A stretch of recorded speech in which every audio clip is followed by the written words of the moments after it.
இந்த வீடியோவை கடைசி வரைக்கும் கேட்டுட்டு என்னை கால் பண்ணி பேசுங்க, ஓகேவா? சரியா? இந்த உலகத்தில் சுகருக்கும் ப்ரெஷருக்கும் மாத்திரை மட்டும் சாப்பிட்டதுனால யாருக்கா சரியா இருக்கா சொல்லுங்களேன்.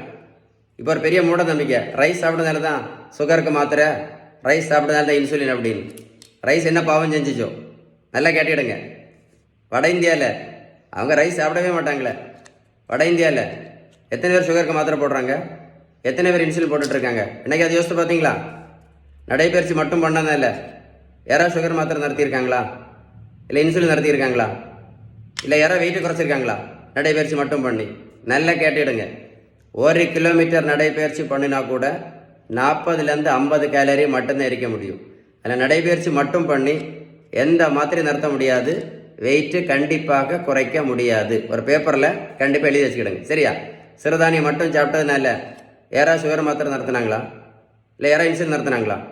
இல்லை சிறுதானியம் மட்டும் சாப்பிட்டு யாராவது வெயிட்டு குறைச்சாங்களா? சொல்லுங்கள். வெந்தயம், ஆவாரம்பூ, கொய்யா இலை, மாங்காய் இலை, கிரீன் டீ, முக்கரட்டை கீரை, முக்கரட்டை கீரை, சிறு குறிஞ்சான் பொடி, கரிஞ்சீரகம், கறிவேப்பிலை, சிறு குறிஞ்சான் பொடி, நெல்லிக்காய் ஜூஸ், நாவல் பழம், இது எல்லாமே நல்லது தான். நான் என்ன கேட்குறேன்னா, இதை சாப்பிட்டதுனால யாராவது சுகர் மாத்திரை நடத்தினாங்களா? இல்லை யாராவது பிபி மாத்திரை நடத்தினாங்களா?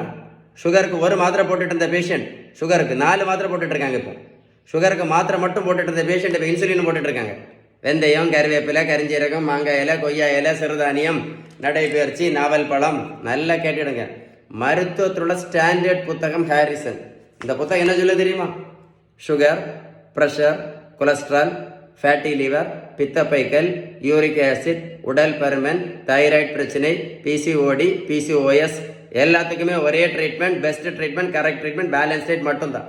ஏன் அப்படின்னா, நீங்கள் பேலன்ஸ் டேட்டு கரெக்டாக கடைபிடிச்சா மட்டும்தான் நோய்க்கான அடிப்படை காரணம். என்ன காரணம்? அடிப்படை காரணம் எது? இந்த இன்சுலின் ரெசிஸ்டன்ஸ் முழுமையாக சரியாகணும்னா நீங்கள் பேலன்ஸ் டேட்டு தான் கரெக்டாக கடைபிடிக்கணும். நீங்கள் பேலன்ஸ் டேட் கடைபிடிக்கலன்னு வைங்களேன், சுகருக்கு மாத்திரை இன்சுலின் மட்டும் போட்டுட்டு இருந்தீங்கன்னா இந்த மாதம் குறையும், அடுத்த மாதம் கூடும், அடுத்த மாதம் குறையும், இந்த மாதம் கூடும். நிரந்தர தீர்வு கண்டிப்பாக கிடைக்காது அப்படின்னு யார் சொன்னா? மருத்துவத்தோட ஸ்டாண்டர்ட் புத்தகம் ஹாரிசன் சொல்லுது. புரிஞ்சிருக்கும்னு நினைக்கிறேன். உங்களுக்கு பேலன்ஸ் டேட் பற்றி ஏதாவது சந்தேகம் இருந்தால் கண்டிப்பாக இந்த நம்பரில் கால் பண்ணி பேசுங்க. இந்த வீடியோ சேவ் பண்ணி வைங்க, ஒரு கூட போட்டு கேளுங்க. நான் சொன்ன இன்ஃபர்மேஷன் கரெக்டாக இருந்தால் உங்கள் அப்பா அம்மா கண்டிப்பாக சொல்லிக் கொடுங்க, உங்கள் ஃப்ரெண்ட்ஸுக்கு ஷேர் பண்ணி கொடுங்க. கரெக்டாக சேவ் பண்ணி ஒரு கூட போட்டு கேளுங்க, அப்போ தான் உங்களுக்கு தெரியும்.